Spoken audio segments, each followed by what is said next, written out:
Bible అర్థమయ్యి ఇలా బ్రతికితే నాకు మరణం తర్వాత బ్రతుకుంది అన్న విషయాన్ని అర్థం చేసుకోలేని వారు నామకార్థ క్రైస్తవులుగా బ్రతుకుతున్న ఈ రోజుల్లో ప్రతి మనిషికి ఒక క్రైస్తవులకు మాత్రమే కాదు, ప్రతి మనిషికి అవసరమైన మాటలు ఈరోజు దేవుని వాక్యంలో నుంచి మనం ఆలోచిద్దాం. చిన్న ప్రార్థన చేసి వాక్యాన్ని కొద్ది నిమిషాలు ధ్యానం చేద్దాం. ప్రార్థన. క్రీస్తు యేసునందు మమ్ములను అత్యధికంగా ప్రేమించిన మా పరలోకపు తండ్రి, ఆత్మస్వరూపిగా ఉండి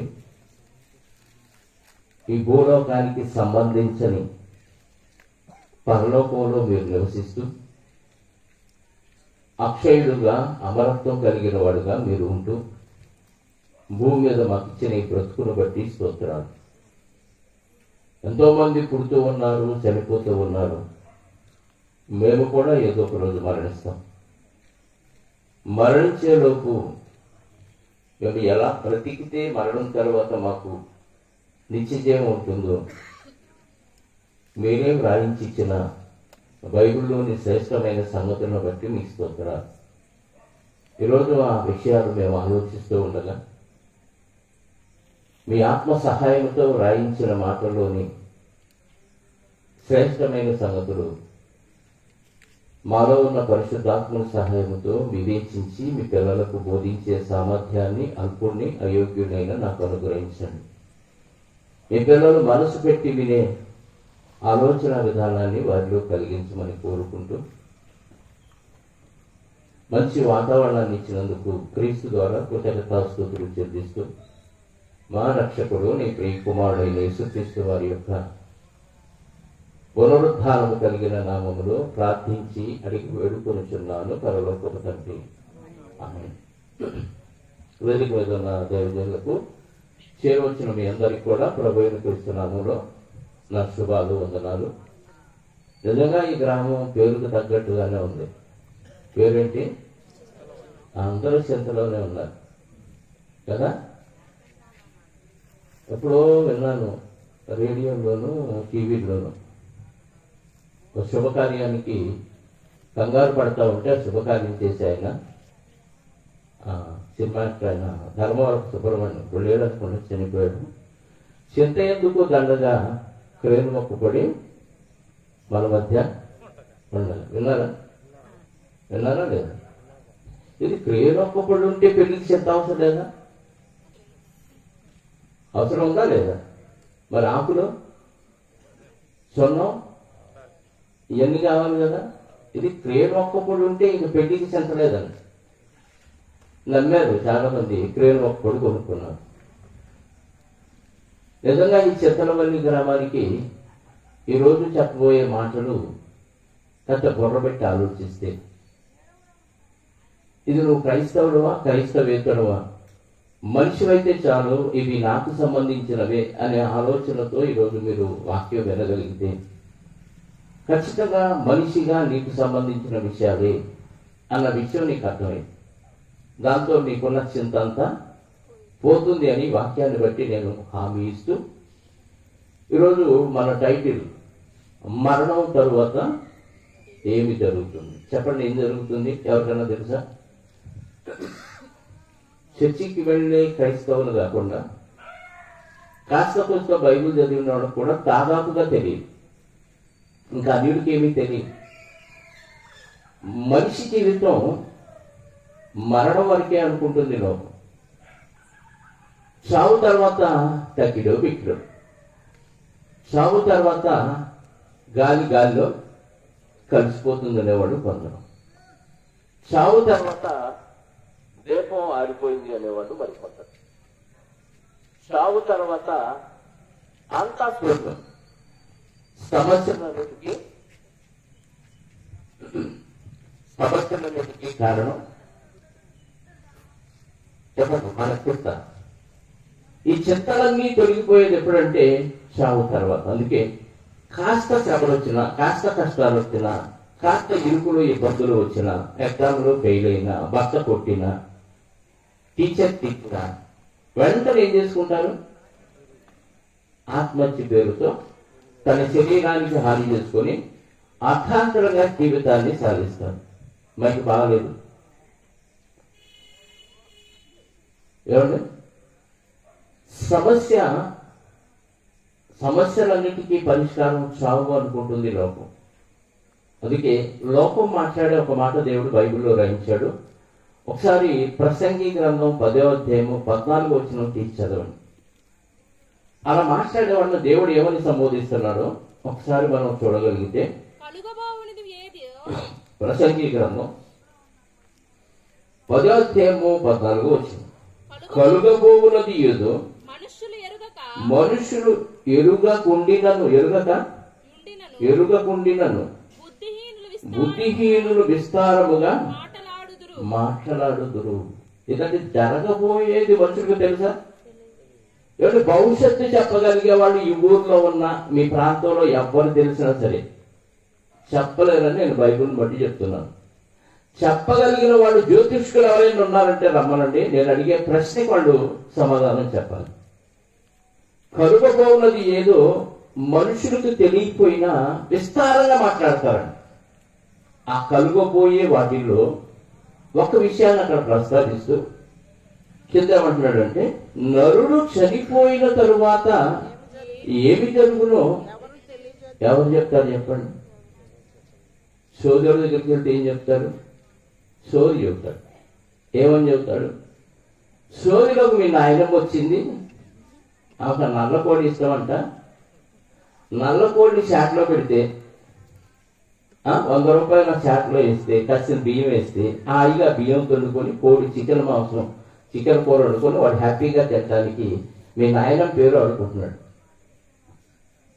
చచ్చిన తర్వాత నీ నాయనం ఎక్కడుందో ఆడికేం తెలుసు? సోదరుడు అంటున్నావుగా. విస్తారంగా మాట్లాడతారంట. వాళ్ళ గురించి దేవుడు ఏమన్నాడు తెలుసా? బుద్ధిహీనుడు అంటున్నాడు. కలుగబోవున్నది ఏదో నరుడు తెలియకపోయినా ఎరుగక ఉండినను బుద్ధిహీనులు విస్తారంగా మాట్లాడతారు. ఎవరు చావు తర్వాత ఏం జరుగుతుందంటే, ఎవరో నాకు తెలియదు అండవు. ఏం చెప్తారంట? ఎన్ని మాటలు చెప్తారు. అందులో 1-2 మాటలు మీరు చెప్పండి. మీరు విన్న మాటలు ఏం చెప్తారు చెప్పండి? చచ్చిపోయినాడు అందరూ ఏమవుతారు? దయ్యాలైపోతారు. ఎవరు చూసారా? మిమ్మల్ని అడుగుతున్నా, ఇక్కడ కూర్చున్న వాళ్ళని అడుగుతున్నా, లేకపోతే ఇంటి దగ్గర ఉండి వెంటన్న వాళ్ళని అడుగుతున్నా, ఎప్పుడైనా మీరు మీ కళ్ళతో దయ్యాలు చూసారా? చెప్పాలి. ఎవరు చూడడం, ఎవరు చూడలేదు, చూడలేడు.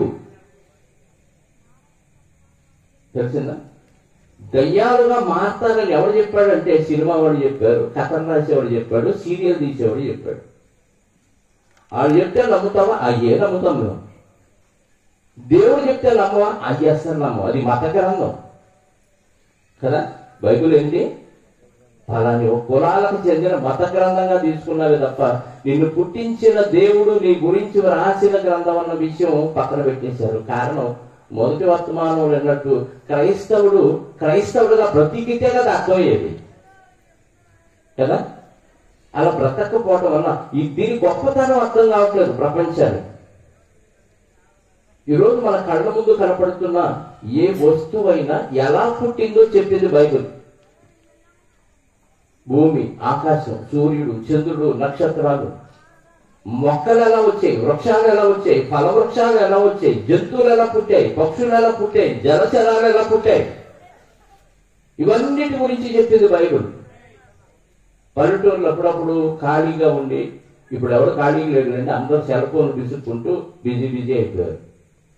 ఖాళీగా ఉండి కొంత వెనకటి కాలంలో సామెతలు వేసుకునేవాడు పెద్దవాడు కదా. పొలానికి వెళ్ళి వచ్చి అరుగుల మీద కూర్చొని చెట్టు కింద, అరే నేను ప్రశ్నార్థాలు సమాధానం చెప్పారంటే ఏ వేస్తావు వేసుకోవాలని నేను చెప్తానండి. ఏంటంటే కోడి ముందా గుడ్డు ముందా అని అడిగేవాడు. ఇప్పుడు మీరు చెప్పండి, ఏది ముందు? కోడే ముందా? ఎందుకు గుడ్డానికి ఆలోచిస్తాను? ఏది ముందు? కోడే ముందు. విత్తు ముందా చెట్టు ముందా? చెప్పండి. బైబిల్ చదివిన వాళ్ళకి తప్ప లోకంలో తెలియదు. చెట్టు ముందు అన్నావు అనుకో, విత్తనం లేకుండా చెట్టు ఎట్లా వచ్చిందరా అంటాడు. లేదు విత్తనం ముందంటే అసలు చెట్టు లేకుండా విత్తనం పెడతా అంటాడు. కోడి ముందు అన్నావు అనుకో, గుడ్డు లేకుండా కోడి ఎలా వచ్చింది అంటాడు. లేదు గుడ్డే ముందు అన్నావు అనుకో, కోడి లేకుండా గుడ్డు ఎలా వచ్చింది అంటాడు. ఎలా అయినా ఇరికిస్తాడు. కానీ బైబిల్ అన్నిటికీ సమాధానం చెప్పింది. ఒకసారి చూస్తారా, ఆదికాండము 1వ అధ్యాయము 11వ వచనం. ఆదికాండము 1వ అధ్యాయము 11వ వచనం. దేవుడు గడ్డిని విత్తనములిచ్చు చెట్లను, జాగ్రత్తగా వినండి, బైబిల్ అంటే మామూలు గ్రంథం కాదు. దేవుడు గడ్డిని విత్తనములు ఇచ్చే చెట్లను భూమి మీద తమ తమ జాతి ప్రకారము తమలో విత్తనములు గల ఫలవృక్షములను భూమి మొలిపించుగాక అన్నాడంతే. ఏమన్నాడు దేవుడు? ఏం మొలిపించాలన్నాడు? విత్తనములు ఇచ్చే చెట్లను మొలిపించాలంటే చెట్లు విత్తనాలు ఇవ్వాలి. ఇప్పుడు చెప్పండి, విత్తనం ఉందా చెట్టు ఉందా? చెట్టులో నుంచి విత్తనాలు రావాలి. బా ఎంత గొప్పదండి బైబిల్. అలాగే కోడి ముందా గుడ్డు ముందా? పక్షి ముందా కానీ గుడ్డు ముందా? అదే 1వ అధ్యాయము 20వ వచనం ఒకసారి చూద్దాం. దేవుడు జీవము కలిగి చెల్లించు వాటిని జలమును సమృద్ధిగా పుట్టించుగాకనియునకు, పక్షులు భూమి మీద ఆకాశ విశాలములో ఎగురుగా కనియు పలికెను. దేవుడు జలములలో వాటి వాటి జాతి ప్రకారము జలమును సమృద్ధిగా పుట్టించిన మహామద్యములను జీవము కలిగి చెల్లించు వాటిని దాని దాని ప్రకారము రెక్కలు గల ప్రతి పక్షిని, అంటే ముందు జలచరాలను సృజించాడు, అవి గుడ్లు పడతాయి. పక్షుల్ని సృజించాడు, పక్షులు గుడ్లు పడతాయి. గుడ్డు ముందు కాదు. ఎంత గొప్పదండి. ఎలా చదివారు బైబిల్ ఎప్పుడన్నా? అది మతకరం, మనకెందుకు అనుకుంటారు. అలాగే మనిషిని పుట్టించిన దేవుడు మనిషికి మరణాన్ని పెట్టాడు. గుర్తుపెట్టుకోండి, మరణం తప్పు చేస్తే రాలేదు. అలా తప్పు చేస్తే మరణం వస్తే పసిపిల్లలు ఏమైనా తప్పు చేస్తారా? పాపం చేస్తారా? చేయరు కదా. మరి వాళ్ళు ఎలా చనిపోతున్నారు అంటే దేవుడే కావాలని మరణాన్ని పెట్టి పుట్టిస్తున్నాడు. ఎందుకు మరణాన్ని పెట్టి దేవుడు పుట్టిస్తున్నాడు అంటే దేవుడికి మరణం తరువాత ఏదో చేయాలనే ఆలోచన కలిగింది. ఏ మరణానికి ముందు చేయొచ్చుగా అంటే మరణానికి ముందు చేస్తే నీకు పరీక్షలు ఉండవు కాబట్టి. ఎల్కేజీ నుంచి పిల్లలు పీజీ దాకా చదువుతారు.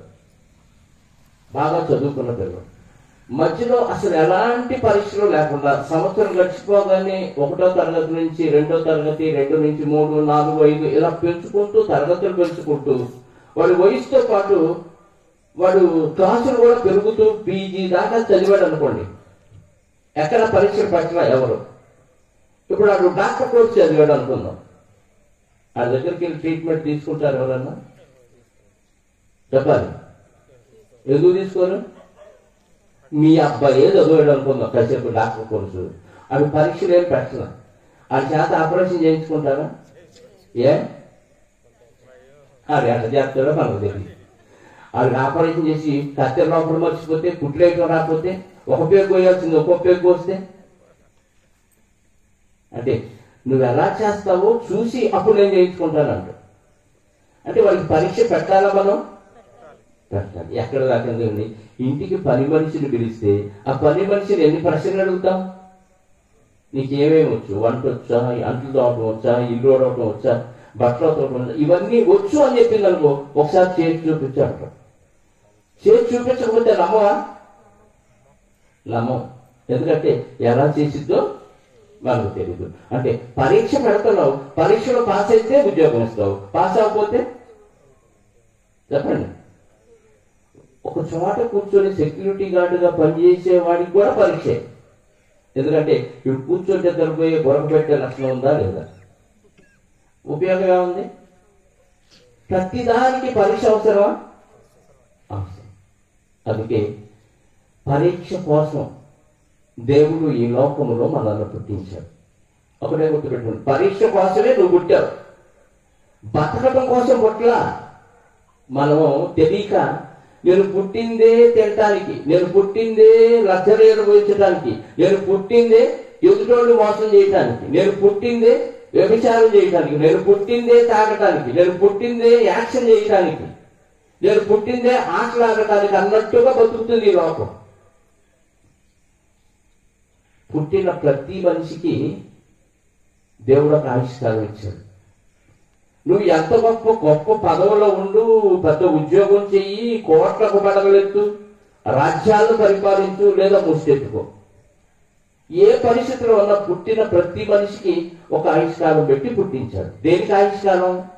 శరీరానికి. శరీరానికి ఆవిష్కారం. ఈ ఆవిష్కారం అంటే ఏంటని అడిగితే, ఈ ఆవిష్కారం నీకు భూమి మీద పరీక్ష కోసం ఇచ్చిన కాలం. 30 సంవత్సరాల ఆయుష్కాలం ఇచ్చాడు అనుకుందాం ఒక వ్యక్తికి. 30 సంవత్సరాలు ఆత్మగా నువ్వు ఈ శరీరంలో భూమి మీద బతుకుతున్నావు. భూమి మీద బతకాలంటే మనకి ఏం కావాలి? శరీరం కావాలి. ఈ శరీరంతో ముందుగా సిద్ధపరిచిన సత్క్రియ చేయాలి. అంటే దేవుడు చెప్పిన పద్ధతిలో ఈ శరీరాన్ని నడిపించాలి. నడిపించలేకపోతే నువ్వు పరీక్షలో ఫెయిల్ అయ్యావు, నడిపిస్తే పాస్ అయ్యి. అంటే మీకు 60 ఏళ్ళు ఇచ్చాడు అనుకో, అంటే 60 ఏళ్లలో నువ్వు ఎలా బ్రతకాలో చెప్పాడా? ప్రశ్న ఇచ్చాడు, ఆన్సర్ ఇచ్చాడు బైబిల్లో.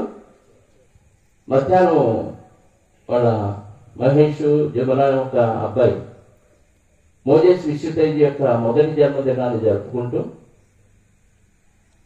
అక్కడ ఒక మాట తెలియజేశారు. భార్య ధర్మాలు, భర్త ధర్మాలు. భర్త ఎలా బ్రతకాలో, భార్య ఎలా బ్రతకాలో వారి వారి ధర్మాలు రాయించాడు. పిల్లలు ఎలా బ్రతకాలో వారి ధర్మాలు రాయించాడు. అలా బ్రతికితే నువ్వు పాస్ అవుతావు, బ్రతకపోతే ఫెయిల్ అవుతావు. ఫైనల్ గా ఒకరోజు మరణం ఉంటుందా? ఉంటుందా? ఉంటుంది. మరణం తర్వాత ఏం చేస్తాడంటే దేవుడు ఒక మాట చూద్దాం బైబిల్లో. కొరింథీయులకు రాసిన 2వ పత్రిక 5వ అధ్యాయము 10వ వచనం. కొరింథీయులకు రాసిన 2వ పత్రిక 5వ అధ్యాయము 10వ వచనం. ఎందుకనగా తాను జరిగించిన క్రియల చొప్పున అవి మంచివైనను సరే, చెడ్డవైనను సరే, దేహముతో జరిగించిన వాటి ఫలము. దేహముతో జరిగించిన వాటి ఫలం. నీ దేహము, నీ శరీరముతో నువ్వు జరిగించావు పనులు. మంచి జరిగించావా, చెడ్డ జరిగించావా, ప్రతిదానికి అవి మంచివైనను సరే, చెడ్డవైనను సరే, దేహముతో జరిగించిన వాటి ఫలము ప్రతివాడును పొందినట్లు మనమందరము పుట్టించిన దేవుని న్యాయపీఠము ఎదుట ప్రత్యక్షం కావాలను. నువ్వు పారిపోవటానికి వీలేదు, చంపి తీసుకెళ్తాడు దేవుడు. నువ్వు రాజు అవ్వు, మంత్రి అవ్వు, ధనవంతుడు అవ్వు, ఎవడైనా సరే మనిషిగా పుడితే పుట్టించిన దేవుడికి చంపే అధికారం ఉంది. ఆయన మీద నువ్వు కేసేయలేవు. పిడుగుతో చంపుతాడా? పాము కాటుతో చంపుతాడా? భూమి నిర్గవిడిచి మింగేసేటట్టు చంపుతాడా? వడగళ్ళ వార కురిపించి చంపేస్తాడా? హార్ట్ అటాక్ తెచ్చి చంపుతాడా? దోమతో కుట్టించి చంపుతాడా? కరోనాలు పంపించి చంపుతాడా? ఆయన ఇష్టం. చావటం ఖాయమేనా? చెప్పండి. నేను చావలో చెలేసుకొని నేనే బతుకుతాను అన్నవాళ్ళు ఎవరన్నా ఉన్నారా? చరిత్రలో లేదు. దేహముతో జరిగించిన వాటి ఫలము ప్రతివాడు. ఎవడి పుట్టించింది దేవుడా? మనల్ని మనం పుట్టించుకున్నామా? దేవుడే పుట్టించాడు. లేదండి నా అంతటి నేనే పుట్టించుకున్నాను, నా శరీరాన్ని నేనే తయారు చేసుకున్నాను, లేదా మా అమ్మ తయారు చేసింది, మా నాన్న తయారు చేశాడు అనేవాడు ఎవరైనా ఉన్నారా? ఎవరు లేరు. మరి లేనప్పుడు నీ శరీరం మీద నీకెక్కడ అధికారం? నువ్వు కొన్న వస్తువు నాది, నేను డబ్బులు పెట్టి కొన్నాను కాబట్టి నేనే వాడుకుంటానంటావు నీ వస్తువు. నువ్వు సంపాదించావు కాబట్టి, కొనుక్కున్నావు కాబట్టి నీ వస్తువు మీద నీకు అధికారం ఉన్నప్పుడు, మరి దేవుడు శరీరాన్ని నిర్మించి భూమి మీద బ్రతుకిస్తే ఈ బ్రతుకులో నీ శరీరం మీద నీకు అధికారం ఏంటి? అంతా నా ఇష్టం అంటున్నాడేంటి మనిషి? చావు తర్వాత ఏం జరుగుతుందో తెలియకపోవటం, అసలు ఈ బ్రతుకెందుకు ఇచ్చాడో అర్థం కాకపోవటం కారణం. భూమి మీద పుట్టిన ప్రతి మనిషికి బ్రతుకిచ్చింది దేవుడని గుర్తుపెట్టుకుంటే, ఎందుకు ఇచ్చావయ్యా నీ రోజులు అడిగావా?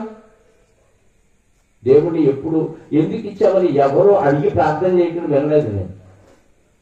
నాకు అది కావాలి ఇది కావాలని ఆపద మొక్కుడు వాడిగా దేవుడిని అడుక్కోవటం తెలిసింది, కానీ ఈ బ్రతుకు ఎందుకు ఇచ్చావు, ఈ బ్రతుకులో నన్ను ఎందుకు ఆహారాన్ని ఇచ్చి పోషిస్తున్నావు, పైన సూర్యుడు ఏంటి, ఆకాశంలో నక్షత్రాలు ఏంటి, చంద్రుడు ఏంటి, ఈ గాలి విసరటం ఏంటి, ఈ నీరు తాగటం ఏంటి, రకరకాల రంగులు రుచులలో ఇన్ని రకాల పదార్థాలు నా ఆహారం ఆకలి తీర్చడానికి ఆహారంగా ఇవ్వటం ఏంటి, ఇవన్నీ ఎందుకు ఇచ్చావయ్యా అని ఏ రోజన్నా ఆలోచించాడంటే లేదు. రకరకాల తిండులు, రకరకాల వస్త్రాలు, రకరకాల నగలు, రకరకాల కార్యక్రమాలు చేయడానికే నేను పుట్టానన్నట్టుగా బతుకుతున్నాడు తప్ప ఈ బ్రతుకు ఎందుకు ఇచ్చాడు, ఎవరు ఇచ్చారని ఏ రోజు మనిషి ఆలోచించకపోవటం విచారకరం. దానికి కారణం ఏంటంటే మనిషి బతుకు తెరువు కోసమే ప్రయాసపడుతున్నాడు. ఈ దేహాన్ని బ్రతికించుకోవడం కోసమే మనిషి అహర్నిశలు కష్టపడుతున్నాడు. అహర్నిశలు దేవుడిచ్చిన తెలివితేటలను ఉపయోగిస్తూ ఉన్నాడు తప్ప ఇచ్చిన దేవుడి సంగతి ఆలోచించట్లా. ఒకళ్ళు ఆలోచిస్తే ఎంతవరకు ఆలోచించాడంటే అవసరానికి దేవుడు అంతే. ఏమిటి ఆపద రాకపోతే దేవుడిని ఎవరన్నా పట్టించుకుంటారు? అసలు ఎంత రౌడీ షీటర్గా తిరిగినా, ఎంత తాగుబోతుగా తిరిగినా, ఎంత పనికిమాలిన వ్యక్తిగా తిరిగినా ఎప్పుడు గుర్తొస్తాడు దేవుడు? చెప్పండి ఎవరికైనా చెప్పాలి. ఎప్పుడు గుర్తొస్తాడు? ఏం మాట్లాడరు? ఆపద వచ్చినప్పుడైనా, ఆరోగ్యం పాడైనప్పుడైనా, డాక్టర్ హ్యాండ్స్ అప్ అన్నప్పుడైనా కదా. అంటే దేవుణ్ణి గుర్తు చేసుకోవటానికి దేవుడు నీకు ఏదో ఒకటి పెట్టాలా? దెబ్బ కొట్టేదాకా మనిషికి బుద్ధి రాదు. దెబ్బ కొట్టకుండానే ఈ సృష్టి ఏంటి, ఈ బతుకేంటి, ఈ యొక్క సూర్యుడు ఉదయించడం అస్తమించడం ఏంటి, ఈ ప్రకృతిలో ఇవన్నీ నా కోసం బలైపోవటం ఏంటి అని ఆలోచించాడంటే మనిషి ఆలోచించాడండి. ఏమిటి ఎన్ని జీవరాశులు చంపుకు తింటే మనం బతుకుతున్నాం చెప్పండి. మన కోసం ఎన్ని కోళ్లు బలైపోతున్నాయి, ఎన్ని మేకలు బలైపోతున్నాయి, ఎన్ని కాయలు బలైపోతున్నాయి, ఎన్ని ఆకుకూరలు బలైపోతున్నాయి, ఎన్ని కూరగాయలు బలైపోతున్నాయి. ఇవన్నిటిని చంపుకొని తెలిసినావా?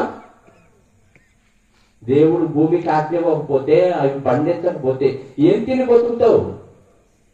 భూమికి ఆజ్ఞ ఇచ్చి అది దానికి పండే గుణాన్ని పెట్టి ఆ పంట నీ ఆహారం తీర్చడానికి, నీ కన్నులకు అందమైన రంగులు ఇచ్చి, నీ నోటికి మంచి రుచులు ఇచ్చి, నీ ముక్కుకు మంచి సువాసనలు ఇచ్చి, నీ శరీరాన్ని పెంచి పోషిస్తున్న దేవుడు ఎందుకు పుట్టించాడో అర్థం కాకపోతే ఇవన్నీ చావు తర్వాత అర్థమైతే ప్రయోజనం లేదండి.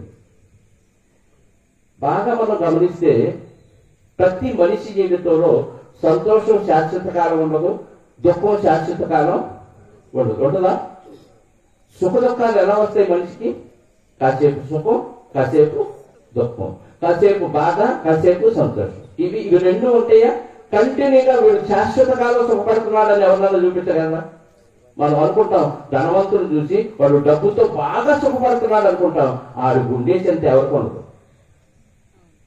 ఈ డబ్బు కోసం నన్ను ఎవరెప్పుడు చంపుతాడా, నాకు ఏ హాని చేస్తాడా, నా నుంచి ఏం దోచుకుంటాడని నిద్ర కూడా పట్టుతాడు.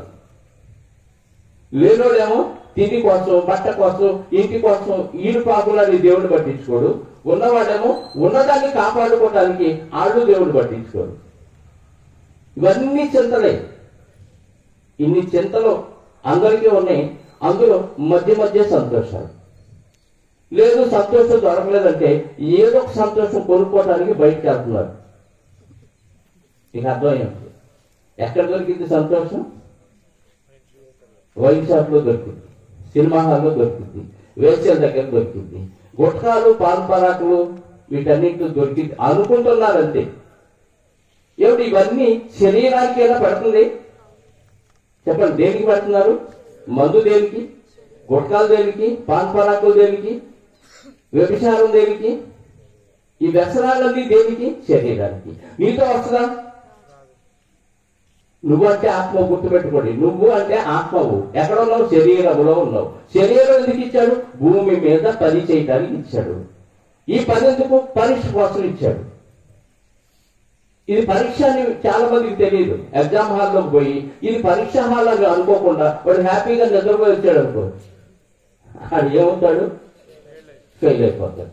ఈ పరీక్ష కోసం ఈ లోకంలో దేవుడు నాకు శరీరాన్ని ఇచ్చాడు, ఈ బ్రతికిచ్చాడు అన్న విషయం మనం మర్చిపోయి కేవలం ఈ శరీరాన్ని పోషించుకోవడం కోసమే బ్రతికి ఆ బ్రతుకులో అన్యాయాలు, అక్రమాలు, దోపిడీలు, దౌర్జన్యాలు, చేత్కారాలు, కుళ్ళు, ఈర్ష్య, అసూయ, ద్వేషం వీటన్నిటితో పాటు దురలవాటు ఈ శరీరానికి అలవాటు చేసి మొత్తానికి శరీరం కుళ్ళి కృషించే విధంగా దీన్ని తయారు చేసామనుకో, ఫైనల్ ఒక రోజు ఏమైంది? నిన్ను అన్యాయం చేసి వెళ్ళిపోతుంది. నీ ఆత్మను గెంటేసింది ఒకరోజు. అప్పుడు అందరూ చేస్తారు. ఏమంటారు? అంటే అభిప్రాయం కాదు, నన్ను అన్యాయం చేసి వెళ్ళిపోయావంటారు. అంటారా?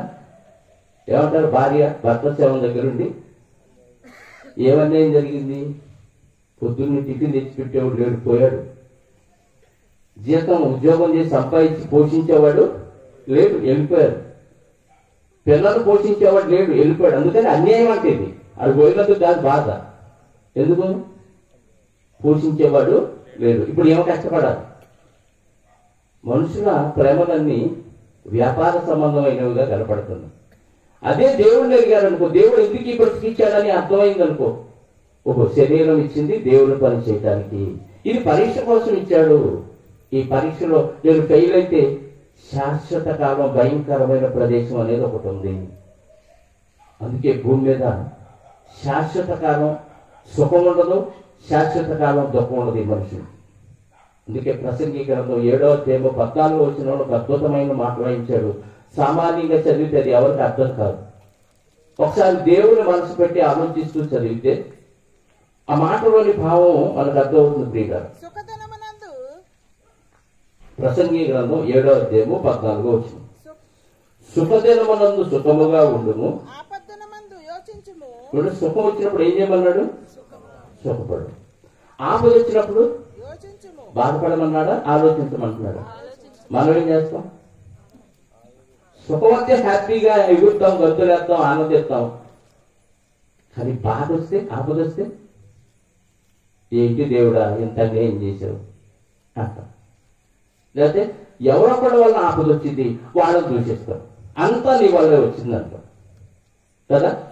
సుఖదినమందు సుఖపడమన్న దేవుడు ఆపద్దినమందు ఎవరొకడి మీద నిందేసి గొడవ పడవద్దు, ఎవరితో ఒకరితో గొడవ పెట్టుకోవద్దు, చివరికి నింద దేవుడి మీద వేయొద్దు. ఆలోచించు, ఈ కష్టం రావటం వెనుక, ఈ ఆపద రావటం వెనుక కారణం ఏంటి అని ఆలోచించమంటున్నాడు. ఆలోచిస్తామా? ఎవరు ఆలోచించరండి. అంటే కష్టము సుఖం అనేది రెండు వస్తాయా జీవితంలో? రెండు వస్తాయి. ఎందుకు పెట్టాడో గుర్తుపెట్టుకోండి. ఇక్కడ కష్టం వస్తే చాలా బాధేసింది, సుఖం వస్తే చాలా ఆనందం వచ్చింది. సుఖము దుఃఖము రెండు పెట్టాడు దేవుడు. ఎందుకు పెట్టావనంటే చెప్తున్నాడు కారణం. చదువుదాం. తాము చనిపోయిన తరువాత జరుగు దానిని నరులు తెలుసుకొనకుండునట్లు దేవుడు సుఖ దుఃఖములను. దీన్ని కొంచెం బాగా ఆలోచించకుండా పైపైన అలాగే చదివామనుకో, ఓ చచ్చిపోయిన తర్వాత ఏం జరిగిందో మనకు తెలియకుండా ఉండటానికి, ఎక్కడే కొట్టుకు చావటానికి దేవుడు సుఖ దుఃఖాలను పెట్టాడు అన్నట్టుగా అర్థమవుతుంది. అంటే చనిపోయిన తర్వాత ఏం జరిగిందో మనుషులు తెలుసుకోకుండా ఉండటానికి పెట్టాడా? తెలుసుకోవడానికి పెట్టాడా? ఇంకా అక్కడ ఏముంది? తెలుసుకొనకుండునట్లు దేవుడు సుఖ దుఃఖాన్ని పెట్టాడు. అంటే సుఖ దుఃఖాల్లో పడిపోయి చచ్చిపోయిన తర్వాత ఏం జరిగిందో తెలుసుకోకుండా ఇందులోనే నిమగ్నం అయిపోయి ఇక తర్వాత ఏం జరిగిందో మనకు అనవసరం అని తెలుసుకోకుండా బిజీ లైఫ్ లో ఉండిపోవడానికి పెట్టాడు అన్నట్టుగా ఉంటుంది ఆ వచనం. కానీ కొంచెం దేవుడి మనసుతో ఆలోచిస్తే, నువ్వు చనిపోయిన తర్వాత శాశ్వత కాలం సుఖం ఉంది, చనిపోయిన తర్వాత శాశ్వత కాలం దుఃఖం ఉంది. దుఃఖం అంటే నీకు చాలా బాధ కదా, సుఖం అంటే చాలా ఆనందం కదా. ఇవి రెండు మరణం తరువాత కూడా ఉన్నాయి.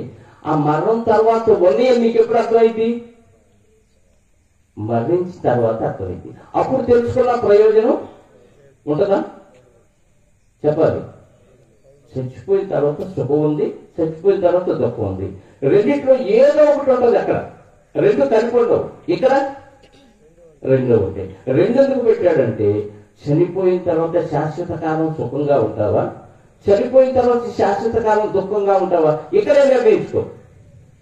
నీకు దుఃఖం అంటే బాధ కదా, కష్టం కదా, ఇది వద్దు అంటావు కదా, తీసేయి తీసేయి తీసేయి ప్రభు అంటావు కదా. ఇది వద్దు అనుకుంటే ఇక్కడ ఎలా బతకాలంటే శాశ్వత కాలం సుఖంలో ప్రవేశించే విధంగా బ్రతకాలి. అవి మరణించిన తర్వాత తెలుసుకున్న ప్రయోజనం లేదు. అప్పుడు తెలుసుకోకుండా ఉండటానికి ఇప్పుడే తెలుసుకోవడానికి అవి రెండు పెట్టాడంట. ఇప్పుడు క్లారిటీ వచ్చిందా? చచ్చిపోయిన తర్వాత తెలుసుకున్నా మళ్ళీ వెనకొచ్చి ఈసారి సరిగ్గా బతుకుతాను ప్రభా, ఈ ఒక్క అవకాశం మా నాకు మళ్ళీ ఇంకో జన్మ అంటే కుదిరే పని కాదు. మనుషులు ఒక్కసారి మృతి పొందవలను, అటు తర్వాత తీర్పు జరుగుతుంది. ఒకే జన్మలో పుట్టావు, తర్వాత ఒకేసారి చనిపోతావు. నీకు ఇచ్చిన ఆయుష్కాలం అంతా పూర్తావు కానీ నీకు చంపేస్తాడు దేవుడు. అంటే మరణాన్ని దేవుడు ఖచ్చితంగా కావాలని పెట్టాడు. మరి మరణం తర్వాత ఏం జరిగిందంటే శాశ్వత కాలం సుఖం ఉందంటున్నాడు, శాశ్వత కాలం దుఃఖం ఉందన్నాడు. శాశ్వత కాలం సుఖం ఎక్కడ ఉంటుందంటే దేవుడు ఉన్న పరలోకంలో ఉండదు. మరి శాశ్వత కాలం దుఃఖం ఎక్కడ ఉంటుంది? అగ్ని ఆరని ఆత్మ చావని నిత్య నరకాగ్ని అనేది ఒకటి ఉంది. దేవుడికి శాశ్వత కాలం దూరం అయిపోతావు. ఇక్కడ నువ్వు సుఖపడిన శరీరం నీతో రాదు, నువ్వు అనుభవించినవన్నీ జ్ఞాపకం తెచ్చుకొని ఇది కొద్ది జీవిత కాలంలో ఈ అన్యాయాలు అక్రమాలు చేసి ఈ శరీరాన్ని సుఖపెట్టడం కోసం ఎంత దౌర్భాగ్యపడుతూ బ్రతికానని అక్కడ చింతిస్తూ ఏడుస్తూ పడగొడుతూ ఉంటావు. నీకు అక్కడ ఆలోచించి చెప్పేవాళ్ళు లేరు, నీకు అక్కడ ఐడియాలో ఉన్న ప్రయోజనం లేదు. మళ్ళీ పట్టుకొచ్చి ఈసారి సరిగ్గా జీవించాలి అని నీ ఆలోచనలు వచ్చిన అవకాశాలు ఎట్టి పరిస్థితులు ఉండేవి కావు. ఇక్కడ ఎగ్జామ్లో ఫెయిల్ అయితే మళ్ళీ రాసుకోవచ్చు బతుకుంటే, కానీ చచ్చిపోయిన తర్వాత ఈ ఎగ్జామ్లో ఫెయిల్ అయి చచ్చిపోయిన తర్వాత మళ్ళీ వచ్చి ఇక్కడ ఎగ్జామ్ రాస్తానంటే దేవుడు బ్రతుకు ఇవ్వడు. అది మనకు గుర్తుంటే చనిపోయిన తర్వాత ఏం జరుగుతుంది అనే ఆలోచన మనలో ప్రారంభమైతే శాశ్వత కాలం సుఖం ఉంటుంది, శాశ్వత కాలం దుఃఖం ఉంటుంది. కానీ బయట కల్పించిన కథలు, సినిమా వాళ్ళు తీసిన కథలు ఇవి చూసి మనం ఏమనుకుంటున్నామంటే ఓ చనిపోయిన తర్వాత ఎన్నో జన్మలు ఉంటాయి, ఈ జన్మలో కాకపోతే వచ్చే జన్మలో మళ్ళీ పుణ్యం చేసుకుందాం అనుకుంటారు. చాలా మంది ఏమంటారంటే మేలు చేసిన వాడు, పుణ్యకార్యాలు చేసిన వాడు మళ్ళీ మనిషిగా పుడతాడు అని ఒక నానుడు ఉంది లోకం. మిమ్మల్ని అడుగుతున్నాను, కొంచెం లాజిక్గా ఆలోచించండి. సంవత్సరం జనాభా సంఖ్య పెరుగుతుందా తగ్గుతుందా చెప్పాలి? సమాజంలో జనాభా సంఖ్య పెరుగుతుందా తగ్గుతుందా? మీకు తెలీదా వార్తలు? పెరుగుతుంది. పెరుగుతుందంటే లోకంలో పుణ్యం చేసేవాళ్ళు ఎక్కువ ఉన్నారా, పాపం చేసేవాళ్ళు ఎక్కువ ఉన్నారా? చెప్పండి. పాపం చేసే మరి పాపం చేసేవాళ్ళు ఎక్కువ ఉంటే వాడు మంచి జన్మగా పుట్టకూడదు కదా. కానీ మనుషులు పుడుతూనే ఉన్నారంటే ఈ లాజిక్ కరెక్ట్ కాదు. నువ్వు మేలు చేస్తేనే మనిషి జన్మ వచ్చింది, లేకపోతే కుక్కో పందో పిల్లో నక్కో బర్రుగానో పుడతావని ఒక వాదన ఉంది. అది కరెక్ట్ అయితే మరి అందరూ పాపం చేస్తూనే ఉన్నారు, పాపాత్ముల సంఖ్య ఎక్కువైతే జనాభా లెక్క తగ్గాల పెరగాల? తగ్గుతుందా పెరుగుతుందా? అంటే ఇది రాంగ్.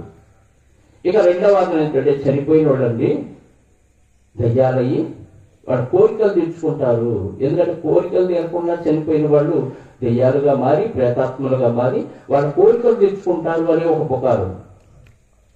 అంటే బైబిల్ దగ్గరకు తీసుకొచ్చే పుకార్లన్నీ మొత్తం కారిపోతాయి. నేను అడుగుతున్నాను మిమ్మల్ని, కోరికలు పూర్తిగా తీరని వారు ఎవరైనా ఉంటారా? చచ్చిపోయేలోపు అన్ని తీర్చుకున్న వారు ఉంటారా? చెప్పాలి. ఇక్కడ బాగా వృద్ధులు ఎవరు ఉన్నారు నాకంటే?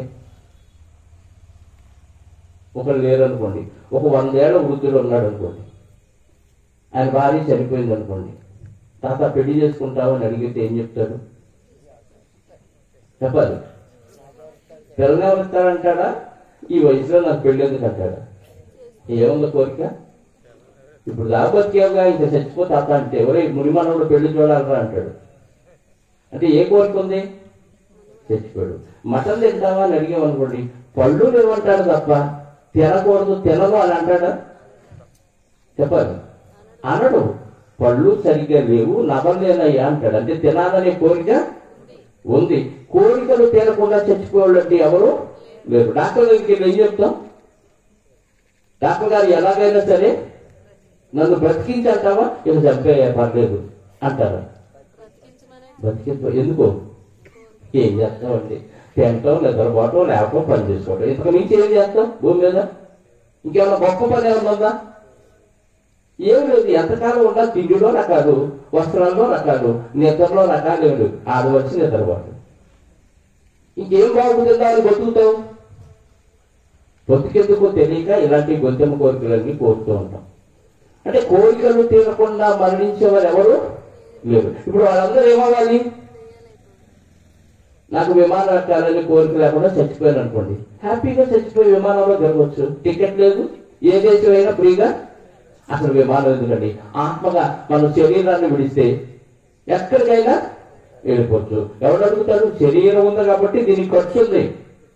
ఇది తిని పెట్టకపోతే నీరసించింది, ప్రయాణం చేయలేవు, నడవలేవు, చూడలేము, మాట్లాడలేము. శరీరం లేకపోతే ఆత్మగా అయితే ఎక్కడికైనా క్షణంలో వెళ్ళిపోవచ్చు. ఇక ఏముంది? స్వీట్ షాప్ లోకి వెళ్ళి హ్యాపీగా స్వీట్లు అన్ని తినేచ్చు. బిర్యానీ హోటల్లోకి వెళ్ళి బిర్యానీ అంతా హ్యాపీగా.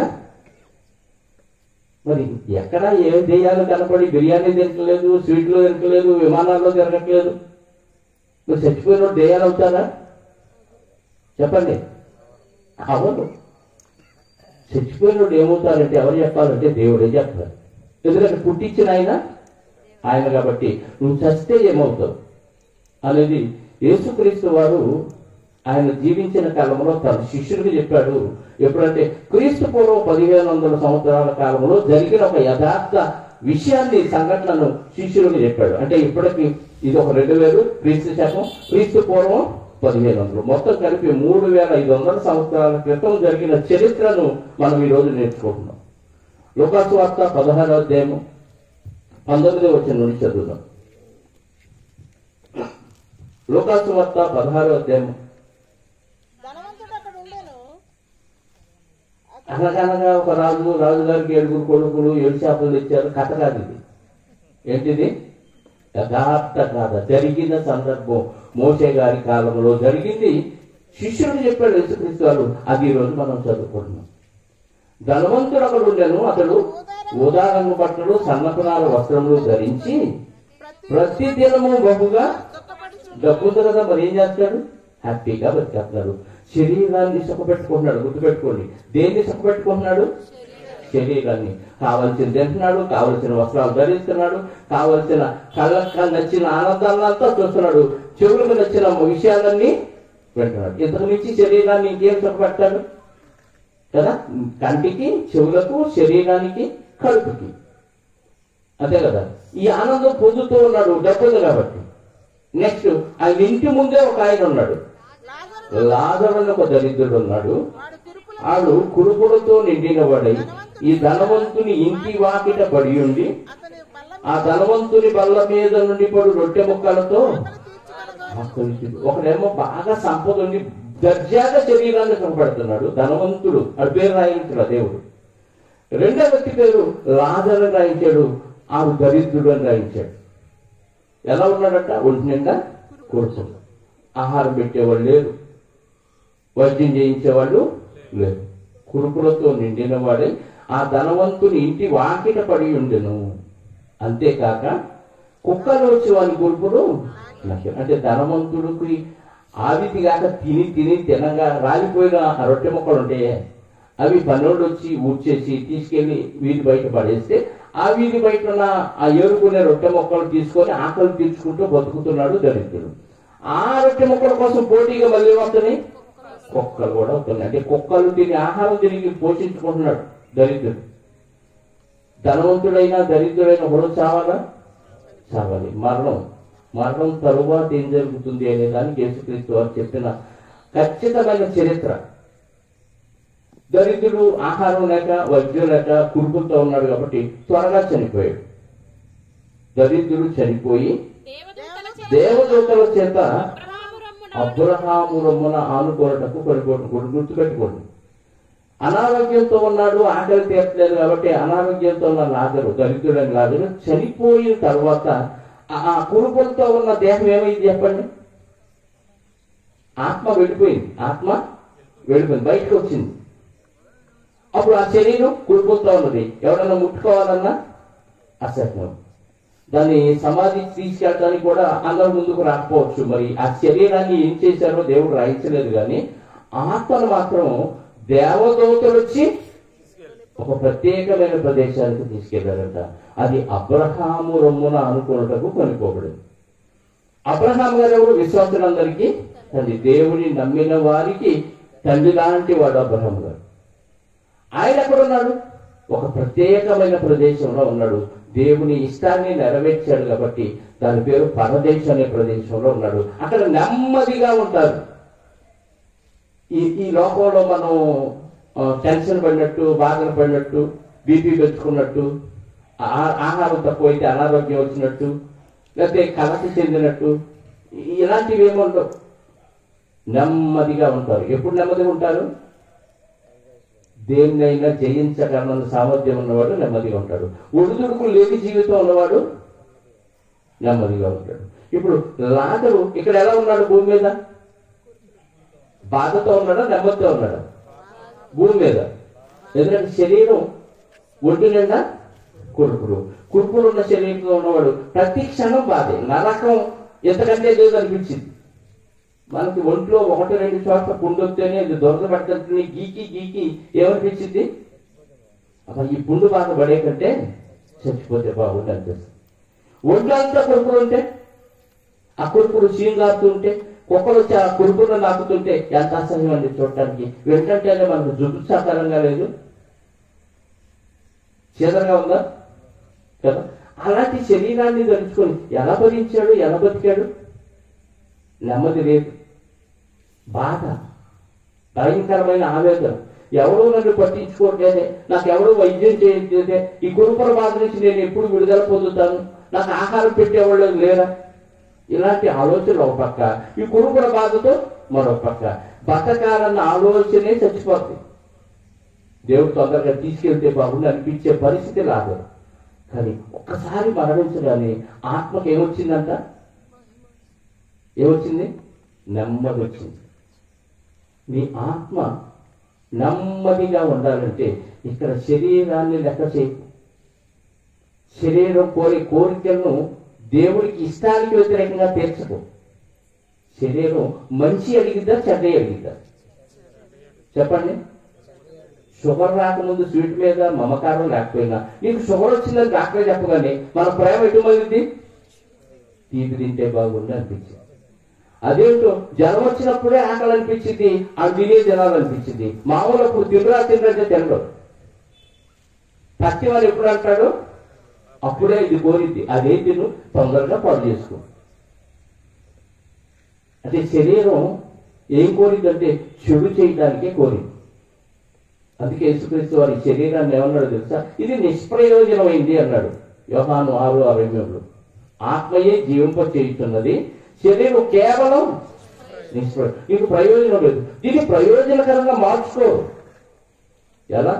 దేవుడు చెప్పిన పద్ధతిలో ఈ శరీరాన్ని నడిపిస్తే, అది వ్యాధి అయినా, బాధ అయినా, ఆకలి బాధ అయినా, ఎన్ని సమస్యలున్నా దేవుని కోసం ఈ శరీరాన్ని నడిపించగలిగితే, వాడగలిగితే, ఈ శరీరానికి ఒకరోజు విడుదల ఉంది. అది మరణం పేరుతుంది. ఆ మరణం తర్వాత నీ ఆత్మ శాశ్వత కాలం ఎలా ఉంటుందంటే నెమ్మదిగా ఉంటుంది. కొద్ది కాలం నెమ్మది కావాలా, శాశ్వత కాలం నెమ్మది కావాలా? మనిషికి కొద్ది కాలం నెమ్మది కోసం ఎన్నో అలవాట్లు చేసుకుంటున్నాడు. కొద్ది కాలం సుఖం కోసం మద్యపానం అంటాడు, గుట్కాలు అంటాడు, గంజాయి అంటాడు, రకరకాల సంతోషకాల కోసం పాకులాడుతున్నాడు. దానికోసం ఎన్నో అఘాయిత్యాలు చేస్తున్నాడు. ఎంతసేపు సుఖం అది? కొద్ది కాలం. నీ పదవి ఉన్నా, నీకు డబ్బు ఉన్నా, నీకు అధికారం ఉన్నా, ఏదున్నా ఎంతకాలం సుఖం అంటే నువ్వు భూమి మీద బతికినంత కాలమే ఆ సుఖం. కానీ శరీరాన్ని విడిచిన తర్వాత ఇంకో సుఖం అన్న దానికి అర్థమే నీకు తెలియదు. శరీరాన్ని చూసుకొని మురిసిపోతూ, ఈ శరీరాన్ని సుఖపెడుతూ, శరీరాన్ని ప్రేమిస్తూ, శరీరానికి కావలసిన అవసరాలన్నీ తీరుస్తూ, శరీరాన్ని ఇచ్చిన దేవుడు నీకు విధించిన కట్టడలో విధి విధానాలు మర్చిపోయి, ఇది పరీక్షాలోకం, నేను పరీక్ష కోసమే దేవుడు నాకు ఇచ్చిన శరీరంలో ఉన్నాను అన్న విషయాన్ని మర్చిపోయి నీ ఇష్టానుసారంగా నీ శరీరాన్ని వాడితే ఒకానొక రోజు నిన్ను అన్యాయం చేసి నిన్ను గెంటేస్తుంది. ఈ శరీరం ఆత్మను గెంటేస్తుంది, మరణం పేరుతుంది. లాగా కష్టాలను పెంచి దేవుడి కోసం ఆ శరీరంలో అలాగే బతికేసావా? నెమ్మది పొందుతావు. నువ్వు చనిపోగానే నీ ఆత్మను వచ్చి దేవదూతలు తీసుకో. అంటే ఇక్కడ తిరగలేక ఇక్కడ తిరగడు. వెంటనే ఒకే క్షణంలో నీ ఆత్మ నెమ్మది కలిగిన ప్రదేశానికి వెళుతుంది. దాని పేరు పరదేశం. పరలోకం కాదు సుమా, పరదేశం అనేది నెమ్మది పొందేస్తాడు. అందుకే యేసుక్రీస్తు వారు కూడా సిలువలో చనిపోయినప్పుడు పక్కన ఉన్న దొంగతో ఏమంటాడు? నేడు నీవు నాతో కూడా పరలోకం అన్నాడా, పరదేశం అన్నాడు? పరదేశం. అంటే మొట్టమొదట మరణించిన విశ్వాసులందరూ ఎక్కడికి వెళ్తారంటే పరదేశం అనే ప్లేస్ లో వెళ్తారు. అది నెమ్మది కలిగిన ప్రదేశం. గొడవలు ఉండవు, చిత్కారాలు ఉండవు, కరెంటు బిల్లు కట్టేదని చెంత ఉండదు, గ్యాస్ అయిపోయిందని బిల్లు గొడవ ఉండదు, ఇంటి అది కట్టాలి ఎలా అని, పనులు లేవే, డబ్బులు లేవే ఎలా, ఇవన్నీ ఈ చెత్తలే ఉండవు. ప్రశాంతంగా ఉంటావు, ఖర్చు లేదు అక్కడ నీకు. కానీ లాజరు తర్వాత ధనవంతుడు చనిపోయాడు. ధనవంతుడి గురించి చదవండి. ధనవంతుడు కూడా చనిపోయాను. ఇది డబ్బు ఉన్నవాడు చచ్చిపోతారా? చెప్పాలి, చచ్చిపోతారా? ఏ డబ్బు ఉందిగా, డబ్బు కాపాడదా? చుట్టూ బంధువులు ఉంటారు, రక్త సంబంధులు ఉంటారు, ఆస్తులు అన్నీ ఉంటాయి. అన్నీ ఒకసారి ఇలా చూసుకుంటాడు, టక్కన చీకటి అయిపోదు. ఏమైందంటే ఇంకేం కనపడు. నీ ఆస్తులు, నీ బంధువులు, నీ రక్త సంబంధులు, నీ స్నేహితులు, నీ చుట్టూ ఉన్న మంది మార్గాలు ఏది కనపడదు, అంత శూన్యం అయిపోతాయి ఒకే ఒక క్షణం. ధనవంతుడు కూడా చనిపోయిను, అప్పుడు అతడు పాతి పెట్టబడను. ఏం పాతి పెట్టారు? ధనవంతుడుగా ఉన్న ఆత్మన, ధనవంతుడి శరీరాన్ని సమాధికి తీసుకెళ్తావు. మరి ఆత్మ ఏమైంది చదవండి. అప్పుడు అతడు అంటే ధనవంతుని ఆత్మ పాతాళములో దూత రాలేదా? అంటే దేవుణ్ణి నమ్మని వారు చనిపోతే దూతలు రారు. మరి ఎక్కడికి వెళ్ళింది? పాతాళములో బాధలోకి వెళ్ళిపోయాడంట. మరి ఇక్కడ తిరగడా? కోరికలు తీర్చుకోడా? ఎవరిలో ఒకళ్ళు పూని నాకు ఈ కోరిక ఉంది, నాకు ఆ కోరిక ఉంది అని అనడా? సినిమాలు అంటారు, కథల్లో అంటారు, వేతాళ కథల్లో అంటారు. నిజంలో అనడు. అంటే మనకే ఆహారం ఉండదు భూమి మీద, బతుకున్న వాడికి ఉండదు. చచ్చిపోయినోడు కూడా వచ్చి వాళ్ళ కోరికలు తీసుకొని మనకు మిగిల్చిన ఆహారం అంతా అళ్ళు తినేశారనుకో, మనకి ఇంకా తినడానికి అందరూ ఆకలితో చచ్చిపోతుంది. అంటే చనిపోయిన మరుక్షణం మనుషుడైతే పరదేశ్ అనే ప్లేస్కి పెడతాడు, చెడ్డోడైతే నరకములోనికి వెళ్ళిపోతాడు. పాతాళంలో వేదన కరమేస్తాడు. నరకం కాదండి. అప్పుడే పరలోకము నరకం అనేది క్రీస్తు రెండవ రాకడలో జరిగింది. ప్రస్తుతానికి భూమి మీద ఏ దేశంలో ఏ ప్రాంతంలో మరణించిన వ్యక్తుల్లో రెండే రకాలు. ఒకడు ప్రభువు నమ్మిన వారు, రెండు నమ్మని వారు. నమ్మిన వారు వాక్యానుసారంగా బతకపోయినా వీళ్ళు కూడా వేదనకరమైన స్థలానికే వెళ్తారు. నమ్మని వారు ఇంకా డౌటే లేదు. ఎందుకు నమ్మాలి ప్రభువుని? నమ్మకపోతే నరకంలో పడేస్తాడా అంటున్నారు చాలా మంది. నమ్మటం నీకే మంచిది. ఏంటయ్యా మంచిదంటే, నువ్వు తెలిసో తెలియకో దేవుడు చెప్పిన విధంగా నువ్వు బతకలేదు అంటే దాన్నే దేవుడు పాపం అన్నాడు. దేవుడు నిన్ను బ్రతకమన్న విధానంలో ఎలా బ్రతకాలో బైబిల్లో రాయించాడు. వ్రాయబడిన మాటల ప్రకారంగా నీ బ్రతుకు లేదు. అంటే దేవుడు ఇచ్చిన ఈ శరీరాన్ని నీ ఇష్టానుసారంగా వాడేవు కాబట్టి దానికి పెనాల్టీగా నిన్ను నరకంలో పడేస్తాడు. అర్థమైందా? ఎందుకు నమ్మాలి ప్రభువునంటే, నువ్వు చేసిన అపరాధాలు, పాపాలు, దోషాలన్నింటినీ నీ కోసం పుట్టి భూమి మీద నీ కోసం నీ పాపాలు తన మీద మోపుకొని శిలువలో మరణించిన యేసుక్రీస్తు వారిని నువ్వు నమ్మటం వెనుక కారణం ఏంటంటే, నీ పాపములన్నీ పరిహరించడానికి దేవుడు ఆయన ఏర్పాటు చేశాడు. దేవుడు ఆయన ఏర్పాటు చేసింది మనుషులందరూ చేసిన పాపములు పరిహరించడానికి. ఏదో ఆయన నమ్ముకుంటే మతంలోకి దిగావని కాదు, ఆయన నమ్ముకుంటే నువ్వు ఆ కులంలో కలిసిపోయావని కాదు. భూమి మీద శరీరముతో నువ్వు చేసిన పాపాలన్నింటినీ యేసుక్రీస్తు వారి మీద దేవుడు మోపి నిన్ను క్షమించాడు. అంటే పాప క్షమాపణ కోసం యేసుక్రీస్తు వారిని నమ్మాలంతే. నమ్మిన తర్వాత ఇదిగో మొదటి వర్తమానంలో విన్నట్టుగా వాక్యానుసారంగా బతకాలి. అంతకుముందు ఎలాగో బతికేసావు, తెలుసో తెలియకో. ఇప్పుడు తెలుసుకున్న తర్వాత క్రీస్తు చెప్పిన మాటల ప్రకారం ఎలా బ్రతకాలో ఎలా బ్రతకూడదో దేవుడు వ్రాయించాడు. కాబట్టి వ్రాయబడిన మాటల ప్రకారంగా నువ్వు బ్రతుకుతూ ఉంటే నువ్వు మరణించగానే నీ ఆత్మను తీసుకెళ్ళడానికి దేవదూతలు వచ్చి పరదేశకు చేరుస్తారు. లేదు, నమ్మలేదు, నా జీవితం నా ఇష్టం అని నీ ఇష్టానుసారంగా బతికే, నో ప్రాబ్లం. దేవుడు ఏమన్నాడు ఇప్పుడు? ఎందుకంటే దుర్మార్గులు, దుష్టులు, పనికిమాలిన వాళ్ళు అందరూ చాలా మంది బతుకుతున్నారు భూమి మీద. ఏమన్నా అంటున్నాడా? ఏమన్నాడు? ఎందుకంటే నువ్వేం చేసినా, మంచివైనా సరే చెడ్డవైనా సరే, నీ శరీరముతో జరిగించిన వాటి ఫలాన్ని ఒకరోజు దేవుడి దగ్గర నిలబడి అనుభవించాలి. దానికోసం నువ్వు నరకాన్ని తప్పించుకోవటానికి, దేవుని ఉగ్రతను తప్పించుకోవటానికి, నీ ఆత్మ శాశ్వత కాలం సుఖంగా దేవుడి దగ్గర బ్రతకటానికి నీకు నువ్వే స్వతంత్రంగా ఈ వాక్యం విని మారుతావా? లేదు, నా జీవితం నా ఇష్టం, ఎవరు చూసి వచ్చాడండి పరలోకం నరకం అని వితండవాదం చేసి నీ జీవితాన్ని నరకప్రాయం చేసుకుంటారా? ఆలోచించుకొని నిర్ణయించుకోండి. ఎందుకంటే పరలోకం నుంచి దిగి వచ్చి తిరిగి పరలోకానికి వెళ్ళిన యేసుక్రీస్తు చెప్పిన మాటలు నేను చూడలేదు. పరలోకం నరకం ఉందని నేను చూడలేదు. కానీ ఎవరు చెప్పారు? అమెరికా ఎవరైనా చూశారు? ఇక్కడ వెళ్ళొచ్చారు ఎవరైనా? చెప్పాలి. దుబాయ్ ఉందా? చెప్పండి. అమెరికా ఉందా? వెళ్ళలేదు. ఎలా చెప్తారండి? వెళ్ళొచ్చినోడు చెప్పాడు కాబట్టి నమ్ముతాను కదా. దుబాయ్ వెళ్ళొచ్చారా? వెళ్ళలేదు. మరి ఎలా చెప్తాం? వెళ్ళొచ్చినోడు చెప్పారు, వాళ్ళు చెప్పారు కాబట్టి నమ్ముతాం. వాళ్ళ మాటలు నమ్మితే నమ్మొచ్చు, లేకపోతే లేదు. కానీ నిజంగా పరలోకం నుంచి దిగి వచ్చి మరణించి తిరిగి లేచి మళ్ళీ పరలోకానికి వెళ్ళి త్వరగా వస్తానని చెప్పిన యేసుక్రీస్తు వారు పలికిన మాటలు నమ్మొచ్చా? నమ్మాలి. నమ్మకపోతే నష్టం నీకా దేవుడికా? పుట్టించిన దేవుడికి ఏ నష్టం లేదు. ఎటొచ్చిన నష్టం ఎవరికి? మనిషిగా మనకి. కాబట్టి మరణం తర్వాత జీవితం ఉంది. అసలైన జీవితానికి ప్రారంభం నీ శరీరాన్ని నువ్వు విడిచిపెట్టిన దినమే.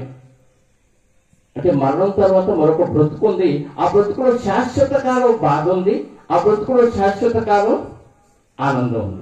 శాశ్వత కాల ఆనందం ప్రభు అయిన యేసుక్రీస్తు వారిని అంగీకరించడం వల్ల పరలోకంలో ఉంది.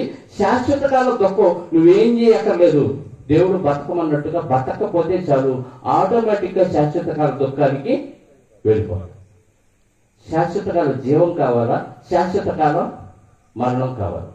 ఆలోచించుకొని మంచి నిర్ణయం తీసుకుంటారని ప్రేమతో ఈ గ్రామం చింతలవల్లి గ్రామానికి చింత లేకుండా బతుకుతారని ప్రేమతో దేవుని మాటతో తెలియజేస్తూ ఈ మాటలు ముగిస్తున్నాను. చిన్న ప్రార్థన చేస్తాను. పరమనందు ఆశీనుడవై ఉన్న మా కన్న తండ్రి, మేమంటే మీకు ఎంతో ప్రేమ. ఏ బిడ్డ నశించకుండా అందరూ మీ వాక్యం విని వారి జీవితాలు ఎందుకో, ఈ లోకాన్ని మీరు ఎందుకు కలిగించారు, మా కోసం ఈ భూమి మీద సమస్తాన్ని ఎందుకు మీరు సృష్టించారు, ఇవన్నీ తెలుసుకొని శరీరంలో ఉన్న మేము